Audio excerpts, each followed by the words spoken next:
কিনিছে 6 লাখ টকাত 6 লাখ টকা লৈছে আপোনালোকক গোটেই মিডিয়াখিনিক মেনেজ কৰিম বুলি তেল চুৰৰ বিস্ফোৰক মন্তব্য 6 লাখ টকা লৈছে আপোনালোকক গোটেই মিডিয়াখিনিক মেনেজ কৰিম বুলি আপোনালোকৰ গোটেই মিডিয়াখিনিক মেনেজ কৰিবলৈ 6 লাখ টকা লৈছে আছফ আলীয়ে আপোনালোকৰ আমগুৰি যে এটো আছফ আলী যে 6 লাখ টকা লৈছে আপোনালোকক গোটেই মিডিয়াখিনিক মেনেজ কৰিম বুলি 6 লাখ টকাত সাংবাদিকক মেনেজ কৰাৰ অভিযোগ তেলচুৰৰ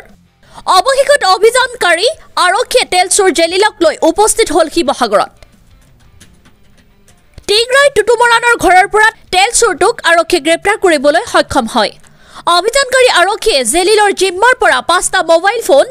AS04AD0502 নম্বৰৰ ভেনো গাড়ী জব্দ কৰিবলৈও সক্ষম হৈছে জেলিলৰ হৈতে আৰক্ষীয়ে জিতু আলী উৰফে হেমিদ নামৰ নগাঁৱৰ নিবাসী এটা গৰু চুৰকো আটক কৰিবলৈ সক্ষম হৈছে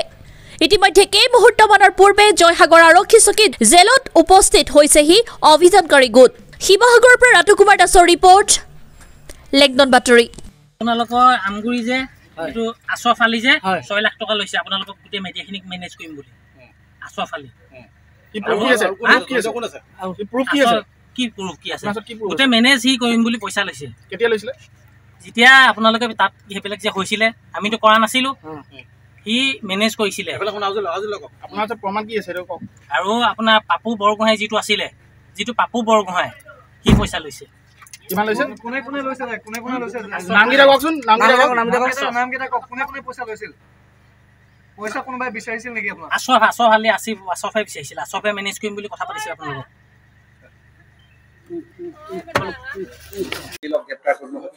হয় এইটো আমাৰ এছপি সুব্ৰজ্যোতি বৰাচাৰৰ সবল নেতৃত্ব তেওঁৰ সুপাৰভিজন ষ্ট্ৰং সুপাৰভিজন আৰু আমাৰ টিমটোৰ ওপৰত যিটো তেওঁ বিশ্বাস ৰাখি পেলাই আমাক গধুৰ দায়িত্ব দিলে সেইটোৰ ফলশ্ৰুতিতে আজি আমি সক্ষম হলো কুখ্যাত অপৰাধী দুজন ধৰিবলৈ আৰু এনেদৰে আমি আগুৱাই গৈ থাকিম তদন্তৰ প্ৰক্ৰিয়াটো চলি থকা সময়ত কিছুমান কথা মই ক'ব নোৱাৰো এইটো উদ্ধতম কৰ্তৃপক্ষক জনাব দুজন মানুহক গ্ৰেপ্তাৰ কৰা হৈছে হয় হয় জন্তু এইটো জেলিল হয় আলী আৰু হাবিল আলী ওৰফে যিটো দুজনে কৰা তেওঁলোকৰ সক্ষম হ'ল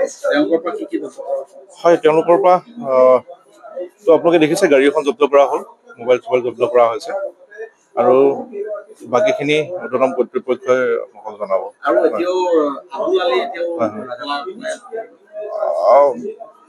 চব মানে এটা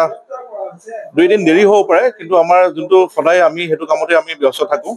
গতিকে আমি যেনেদৰে সক্ষম হলো আগন্তুক দিনতো আমি সক্ষম হ'ম ছাৰৰ সবল নেতৃত্বত টিংৰাইত আমি এটা সোৰ্চৰ মতে গৈ লোকেশ্যন ট্ৰেচ কৰি আমি টিংৰাই ৰাইটান গাঁৱৰ পৰা আমি ধৰা গৈছে তাক জেলিল আহমেদক তেওঁৰ পৰিচয় মোবাইল 4-5টা আৰু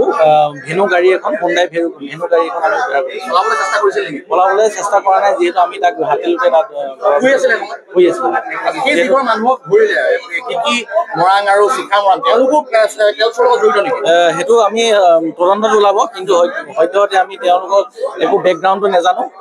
তেওঁলোকৰ ডিটেইলছখিনি আমি ডিগবৈ পিএছত দি থৈ আহিছোঁ আৰু ইনভেষ্টিগেশ্যনত যদি তেওঁলোক হয় তেওঁলোককো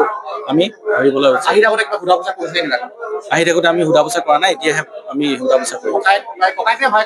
আবুলৰ কথা এতিয়ালৈকে আমি তাক সোধা নাই ককাইক হয়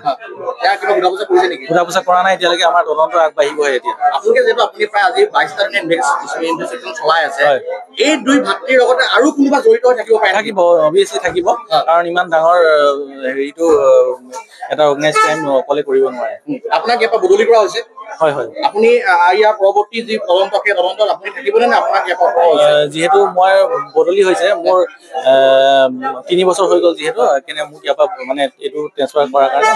চেঞ্জ কৰা হ'ব আৰু বেলেগ হ'ব এয়া আছে জ্যোতিষ্মান